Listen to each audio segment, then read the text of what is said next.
కదా, మీ అందరికీ పూజలు, మీ అందరికీ పెళ్లిళ్ళు, గృహప్రవేశాలు, వ్రతాలు చేసేది బ్రాహ్మణులు కదా, వాళ్ళు లేకుండా మీరే చేసుకోగలరా? అయినా కూడా మీరు ఏమాత్రం చాలి కనికరం తేడాకుండా ఇది మాకు సంబంధం లేదు, మా ఇంట్లో మేము వంట చేసుకోవాలి, మా టీవీలో మేము సీరియల్స్ చూడాలి, మా ఫోన్లో మేము యూట్యూబ్ చూసుకోవాలి అనుకుంటూ ఇళ్ళలో కూర్చోవడం చాలా దరిద్రం. కాబట్టి ఎప్పటికైనా సరే మేల్కోనండి. ఇవాళ ఈ ధర్నా చేస్తున్న కారణం ఈ అర్చకుడిని ఆయనకి ఇంత క్రితమే తలకాయకి ఆపరేషన్ అయింది.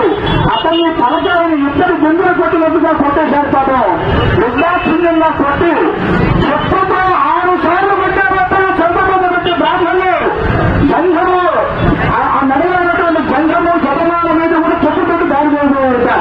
ఇది ఎవరో ఏ కులమో ఏ మతమో అనేది పక్కన పెట్టి ఇది ఎవరికి జరిగినా కూడా మానవత్వంగా మనం క్షమించకూడదు ఒకటి.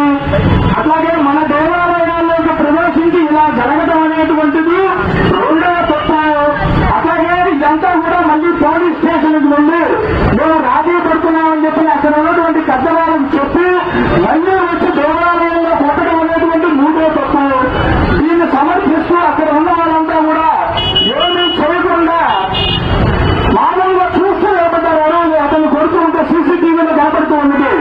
అట్లాగే అక్కడ ఉన్నటువంటి ఆ వ్యవస్థాపకులు కావచ్చు వాళ్ళంతా కూడా ఈ గొడవ పైకి తీసుకురాకుండా ఉండాలి అని చెప్పి ఏమో ఇద్దరిని కాంప్రమైజ్ చేయడానికి ప్రయత్నం చేశారు.